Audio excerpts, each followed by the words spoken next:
With Mobility Mondays, we're going to go through some of the most important joints in your body that you want to be working on from a mobility standpoint.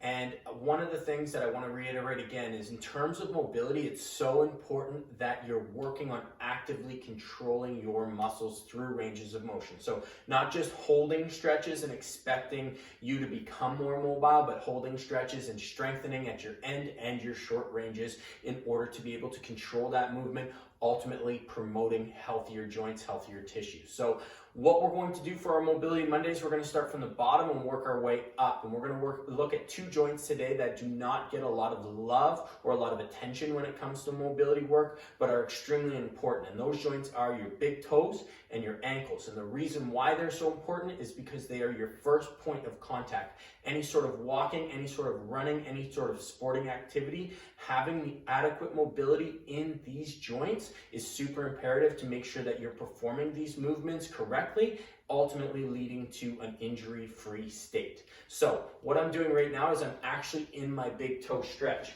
You're going to see what we're going to do here. I'm going to get my stopwatch going.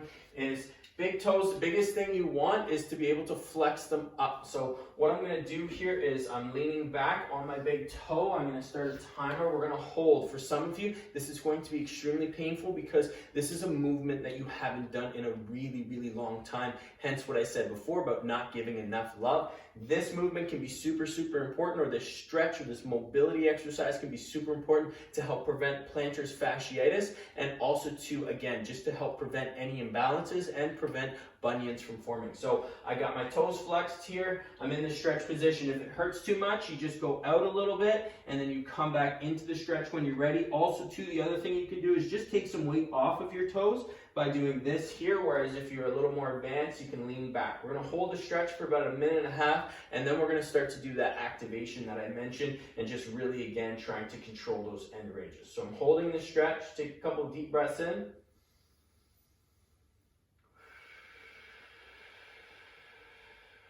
Try not to think about it too much. We got about 30 more seconds.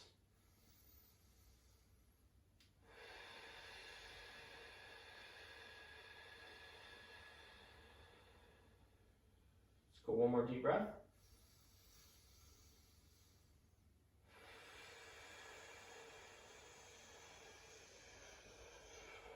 Okay, and from here, now I'm going to start my activation sequence. So in order to activate and really try and build that strength at our end ranges with our toes, what we're going to do is I got my big toes pressed into the floor, and I'm slowly going to start to push those big toes down and into the ground. And I'm going to build up that strength. So I'm going to push at about 20% of max capacity. I'm going to go to 40, follow along with me, 60, 80, you should feel some tension rising, and 100. Now hold it nice and strong for 10, 9, 8, keep pushing, 7, 6, 5, 4, 3, 2, and whoo, good. Release the toes. So that was our end range. Now we're going to go short range. With our short range, what we're going to do is I'm just going to try and curl my toes up into my feet. So I'm going to curl and I'm going to hold that for 5, 4, 3, 2, 1. Little relaxation. And then let's pull up again and hold for 5, 4, 3, 2, 1. Good. Little relaxation. And again, let's curl for 5, 4, 3, 2, 1. Try and curl harder and harder each time. 2 more. Here we go. Curl nice and strong. 5, 4, 3, 2, 1. And last one. Here we go. As hard as you can. Tighten your fist. Get everything working on this one. Go strong. 5, 4, 3, 2, 1. Beautiful. Okay, so with our big toe, again, we really want to try and see that extension as much as possible, trying to get our big toe up. With our ankles, what we want is dorsiflexion, where I'm leaning forward like so. The more dorsiflexion we have, again, the better movement quality we're going to have for walking, sprinting, squatting, and things such as that nature. So with dorsiflexion, ankles tend to get really tight. We can't move forward enough, and what that's going to do is it's going to affect our kinetic chain and the way we perform our movements. So in order to stretch our ankles, we're going to do 2 stretches here. This one's called a kneeling shoulder stretch. So I'm down in 90 degrees at the front, kind of like a lunge position. From here, I'm going to bring this leg out to 45 degrees, and then I'm going to tuck my bottom heel underneath. I'm just going to sit into my bottom leg, and then I'm leaning forward, knee over top of the foot. And again, we're just gonna hold this stretch here. And I'm trying to, the goal with this stretch is to get my knee as far past my toe as possible. So oftentimes you hear that that's not a good thing, but in terms of what we're trying to accomplish here, increase dorsiflexion, so long as we train our muscles to be able to absorb this type of loading and absorb this type of movement, then it's gonna be totally an okay thing. So what this will actually end up doing is help us to build stronger, more resilient knees, and ultimately too, again, better movement quality is going to be better for our ankles, better for our knees, better for our hips, better for our low back, moving all the way up. So we're holding here. Let's take a couple more deep breaths.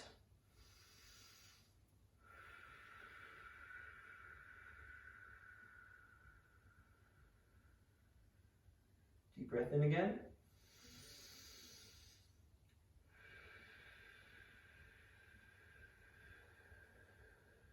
And one more deep breath, and then we're going to go into our activation sequence. With our activation sequence, what we're going to think of is pulling our shin to the floor as best as we possibly can.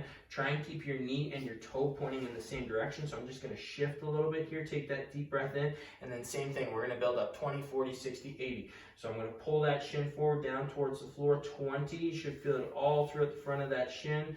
40, 60, 80, 100, and hold it nice and strong. Pull, pull, pull, pull, pull, pull, pull, pull, pull, pull, pull, pull, pull for 5, 4, 3, 2, 1. Beautiful. And come out of that stretch, and we're going to switch over to our other side here. Same thing, just holding in front. And again, getting a little stretch through our Achilles. Just staying down nice and low. You'll notice I like to perform these stretches barefoot. When it comes to ankles and ankle dorsiflexion, it's really good to help train your barefoot movement with shoes. What shoes will do is they give us a little bit of a cheat on our dorsiflexion. So if you look at a shoe, typically the heel is going to be propped up a little bit, where the toe of the shoe is going to be a little bit thinner. This is why shoes can work so well for having us get deeper into a squat. But again, you want to train barefoot as well in order to help activate and learn how to activate through your foot. So specifically big toe VMO, but also to pushing through my heel, getting my glutes to activate in movements such as lunges, such as squats, such as deadlifts, such as hip thrusts.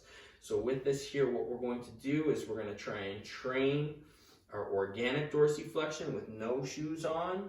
We're going to hold this. Take another deep breath for me. We're going to start our 20, 40, 60, 80, 100 activation sequence. So 5, 4, 3, 2. Make sure knees and toes are pointing in the same direction, and go for it. 20, 40, 60, 80, 100. I'm pulling my shin to the floor as hard as I can at that 100. Hold nice and strong. Lean into it a little bit if you can. Good. Keep holding for 5, 4, 3, 2, and 1. Beautiful. Little break. Okay, next stretch here is going to be, again, for our ankles. What we're going to do is just going to be a wall supported ankle stretch. Same thing. I'm going to hold that. Again, I want to try and bring my shin to the floor, bring my knee in front of my foot as far as I possibly can. We're going to hold it here, and what we're going to do is actually called a kinetic grip. So we're going to pull down, and then we're going to push away.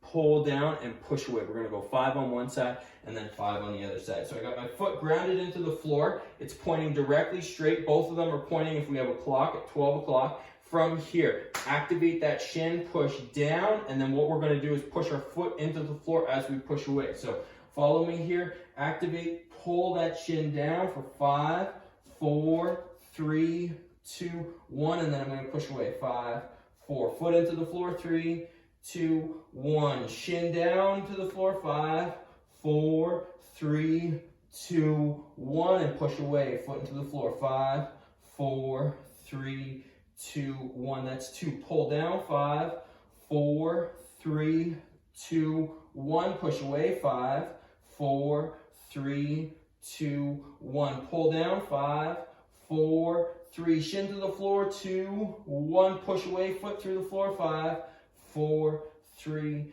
2. And last one. Pull down. 5, 4, 3, 2, 1. As far as you can, push away. 5, 4, 3, 2, 1. Go to the other side. Ready, set, and pull down with me. 5, 4, 3, 2, 1. Push away. 5, 4, 3, 2, 1. Pull down. 5, 4, 3, 2, 1. Push away. 5, 4, 3, 2, 1. Pull down. 5, 4, 3, 2, 1. Push away. 5, 4, 3, 2, 1. 2 more. Here we go. 5, 4, 3, 2, 1. Push away. 5, 4, 3, 2, and last one down. 5, 4, 3, 2, 1. Push away. 5, 4, 3, 2, and voila, rest. And that concludes our first day of Mobility Mondays, big toe and ankles. If you are someone who wears a lot of high heels, this is a wicked sequence for you. If you are someone who has trouble getting deeper into your squats, wicked sequence for you. If you are a runner, wicked sequence for you. The more you practice these stretches, the more you mobilize your big toe into that extension and your ankles into dorsiflexion, the more you're able to control that range of motion, as well as be able to absorb force and produce force in that range of motion, the stronger and healthier these tissues are going to be, not only through your big toe, your ankle, but as I mentioned, your knees, hips, low back, and all the way up the kinetic chain.